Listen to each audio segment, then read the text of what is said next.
hindi mo pa ito alam, marami ka pang hindi nagagawa. Marami ka pang hindi alam. So what are these things, basic things, before we go to the nitty-gritty of our company? For us in this industry, mga kapuso, dalawa lang po ang uri ng tao sa mundong ibabaw. Those people living in this category we define as linear income. Ano yung mga linear income worker na yan? These are people who keeps on working every day simply to get paid. Sipag nila magtrabaho. How are they spending their work or their time? They're spending 100% of their own effort. Mag-isa lang sila. What's wrong with the scenario? Wala po. But according to so many experts and authorities in this business industry, okay lang mapunta ka rito, kaya lang mga 3 to 5 years lang. Huwag kang magbababad dyan. Sino po ba yung mga naririyan? Alamin natin. Tatrabaho para kumita. Guys, pag binaliktad natin, no work, no pay. Ulitin natin para mas masarap. No work, no pay. Ilang taong ka lang no work, no pay. 10 years, 20 years, ang tanda mo na, may rayuma ka na, may apo ka pa, may sakit ka na, no work, no pay ka pa rin. Masakit o hindi? Sabi sa Bible, the truth, it may be painful, but it will set you free. Ang katotohanan po, kadalasan masaklap at makirot. Pero kinakailangan tanggapin. Bakit? Baka binabangungot ka na, nag-i-enjoy ka pa rin. Oo nga naman. Ilang taong ka lang no work, no pay. At yung mga bata-bata pang naririto, yan. Yung mga bata-bata pang naririto, si Lola kumiti. Sabi ko, bata-bata. Yung mga bata-bata pang naririto, ilang taong ka pa magiging no work, no pay. Why? Because if you belong to this category, mahihirapan ka umasenso. True, kahit masipag at matyaga, kahit professional, kahit matalino ka, as long as you end up in this category, mahirapan ka umasenso. Let's prove it one by one. Sabi ng magulang natin, anak, magpakatalino ka. Salihan mo lahat ng contest, lahat ng mga quiz bee.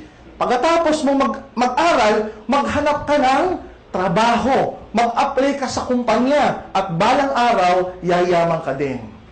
Eto na, may kilala ko. Elementary, classmate ko, valedictorian. High school, valedictorian. College, cum laude. Nag-masteral pa. Tapos ngayon, empleyado. Hindi pa masok ng 3 months. May kita wala? Wala. Di ba wala yung talino? Anong point ko? Professional. Sabi niya, pag professional ka, magiging asensado ka. Doktor na tulad ko, professional. Kinakailangan mag-clinic at magpasyente para kumita. Tama po ba? Yes. Doktor na walang pasyente, walang clinic. May kita wala? Abogado, number 1 sa bar exam, walang kaso. May kita wala? Uy, magising ka sa katotohanan. Professional na nga, hirap pa. Paano ka pa na hindi professional? E di mas mahihirapan ka. Tama mali? Sabi ng isang magaling na senador, ang tagumpay nasa sipag at itanong mo sa sarili mo yan, kung yan totoo, di dapat lahat ng magsasaka tagumpay. Dapat lahat ng mangingisda tagumpay. Di ba sino pa sisipag sa magsasaka at mangingisda? Alas 4:30 ng madaling araw, nasa dagat na, nagsasaka na, habang tayong lahat tulog pa. Sino pa sisipag sa kanila? Pag uwi ng bahay, may sariling bahay at lupa, wala. Baon nga sa utang eh. Nasaan ang tagumpay dun? What do I mean? If you put those attributes, those characteristics, those features that I've mentioned, pag nilagay mo sa linear income, you'll be frustrated. Mahihirapan kang umasenso.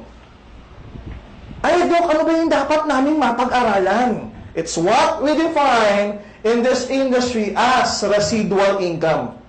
Dok, ano yung residual income? This is an opportunity.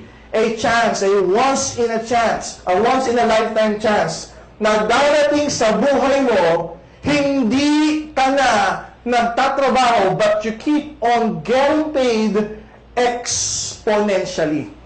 Dok, ano ibig sabihin yan?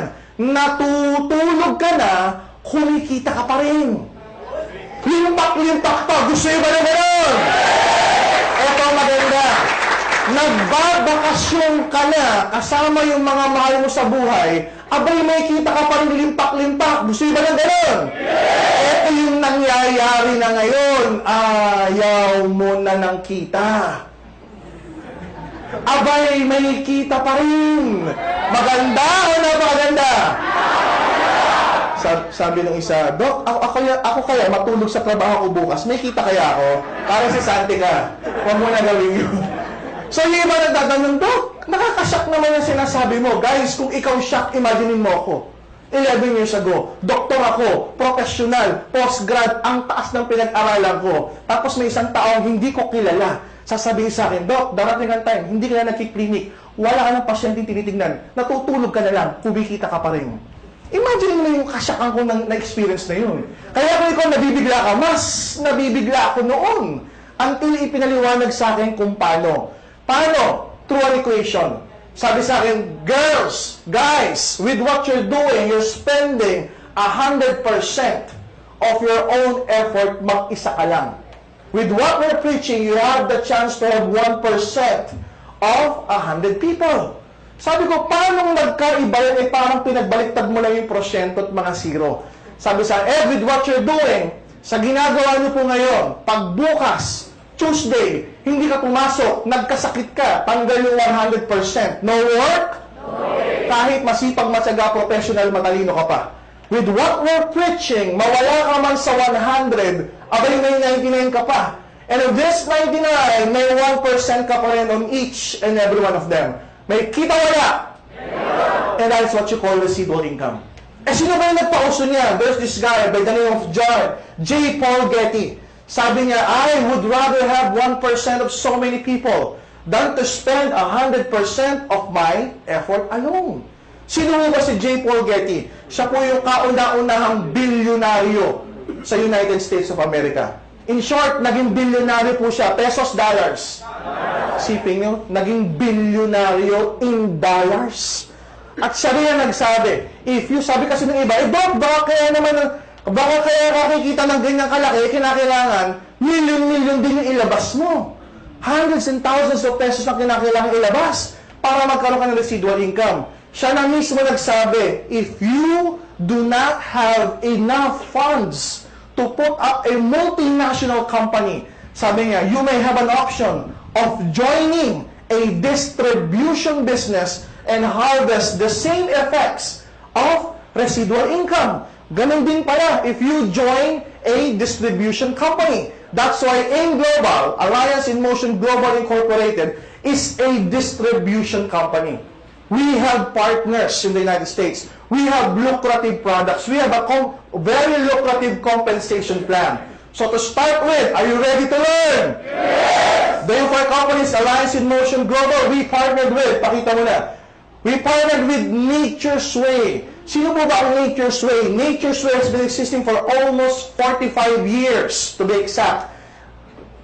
This is a $1 billion a year company. Yeah, $1 billion a year company. All of their products are medically proven, scientifically researched. There are more than 200 medical doctors, scientists, herbalists, researchers developing, formulating new product lines. But what I love about this great company is this. All of their products have very high ORAC value. Doc, ano yung ORAC value? Stands for Oxygen Radical Absorbance Capacity. Doc, ano ba ang ORAC na yan? Mini-measure niya yung mga elements that we call antioxidants. Doc, ano naman yung antioxidants? According to so many research done, not only by Nature's Way, but a lot of independent medical communities, ang sanhipo ng lahat ng sakit sa buong mundo, mula sa simpleng ubot-sipon hanggang sa pinakamalalang cancer at even AIDS ang may kasalanan, free radicals. And asan po ang free radicals? It's in the air that we breathe in. Question, may iwasan po ba ang hangin? Pag inaiwasan mo ang hangin, abay, kinuha ka na ni Lord. Hindi natin may iwasan yan. Some of the people are asking me, Doc, paano nasa hangin yan? Can you please explain it to us na mauunawaan namin? Guys, imagine mo to. Imagine mo tong pentel pen na hawak ko as a nail.